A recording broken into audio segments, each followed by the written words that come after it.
Brought to you by V-Guard, co-powered by Sensodyne and Vimal. పలుకులలో Kesari. Associate sponsor UltraTech cement. 400 పార్ 400 కాదు అంతకు మించి అంటూ దేశవ్యాప్తంగా ఎన్డీఏ కూటమికి వచ్చే సీట్ల లెక్కలు చెబుతున్న మోదీ ఇప్పుడు వారణాసి వేదికగా అటువంటిదే మరో స్లోగన్ ఇచ్చేశారు.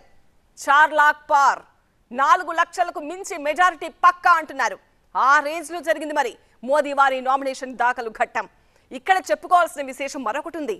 ఏపీ నుంచి కాశీ యాత్ర చేపట్టిన ఇద్దరు లీడర్లు మోదీ షోలో స్పెషల్ అట్రాక్షన్ అయ్యారు. నామినేషన్ల ఘట్టంలోనూ నమో నమామి. ఆల్ ఓవర్ ఇండియా ఎన్డీఏ వారి కాశీ యాత్ర. దట్ ఈజ్ మోదీ అనిపించేలా బల ప్రదర్శన. వారణాసిలో హ్యాట్రిక్ షాట్ కు మోదీ సిద్ధం. గుజరాత్ ముఖ్యమంత్రి హోదాలో తొలిసారి, భారత ప్రధాని హోదాలో మరోసారి వారణాసి పార్లమెంట్ నియోజకవర్గంలో నామినేషన్ వేశారు నరేంద్ర మోదీ. 2 సార్లు ఘన విజయం సాధించారు. ఇప్పుడు హ్యాట్రిక్ విక్టరీ కోసం మళ్లీ వారణాసి వైపే చూశారు. సార్వత్రిక ఎన్నికల్లో భాగంగా బీజేపీ అభ్యర్థిగా మంగళవారం వారణాసిలో నామినేషన్ వేశారు మోదీ. అట్టహాసంగా జరిగిన ఈ కార్యక్రమానికి యూపీ సీఎం యోగి ఆదిత్యనాథ్ నేతృత్వంలో భారీ ఏర్పాట్లు జరిగాయి. మోదీ పొలిటికల్ స్టామినాకు ఒక తిరుగులేని రుజువుగా మారింది నామినేషన్ ఘట్టం.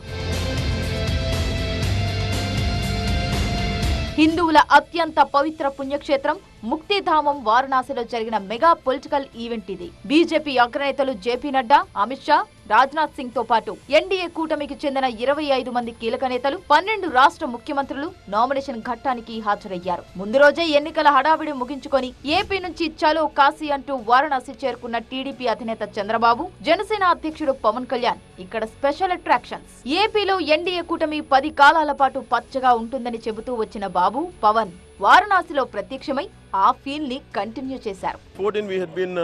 All of us would been saying this, that he would be the third time he should hold the position of the Prime Minister, and which he is doing. Andhra Pradesh is a clean sweep for NDA.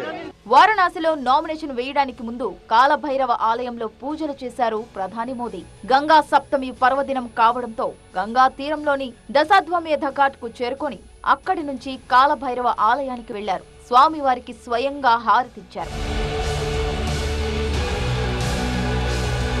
Nomination దాఖలు సందర్భంగా ముందు రోజు వారణాసిలో 6 కిలోమీటర్ల పొడవునా భారీ rally నిర్వహించింది కమలం పార్టీ. ప్రధాని మోదీ క్యాన్వాయ్పై పూలవర్షం కురిసింది. 2.5 గంటల ర్యాలీ తర్వాత కాశీ విశ్వనాథుణ్ణి దర్శించుకున్నారు ప్రధాని మోదీ. గంగమ్మ తల్లి నీడలో ఎంపీగా, ప్రధానిగా అప్పుడే 10 ఏళ్లు గడిచిపోయాయి. మరోసారి నన్ను ఆ తల్లి దత్తత తీసుకుంది అంటూ ఎమోషనల్ అయ్యారు మోదీ. వారణాసి బీజేపీ ఎంపీ అభ్యర్థిగా మోదీ పేరును ప్రతిపాదించిన ఆ నలుగురు ఎవరు అనేది మరో ఆసక్తికర అంశం. ఆవిర్భావం నుంచి బీజేపీలో పనిచేస్తున్న సాధారణ కార్యకర్త బైజ్నాథ్ పటేల్, అయోధ్య రామమందిర ప్రతిష్టాపనకు ముహూర్తం నిర్ణయించిన పండితుడు గణేశ్వర్ శాస్త్రి, వెనుకబడిన వర్గాలకు చెందిన మరో కార్యకర్త లాల్ చంద్ కుష్వాహా, దళిత వర్గానికి చెందిన సంజయ్ సోంకర్, ఇలా నలుగురు ఆమ్ ఆద్మీలకు తన నామినేషన్ దాఖలు పర్వంలో ప్రధాన పాత్రలిచ్చారు మోదీ.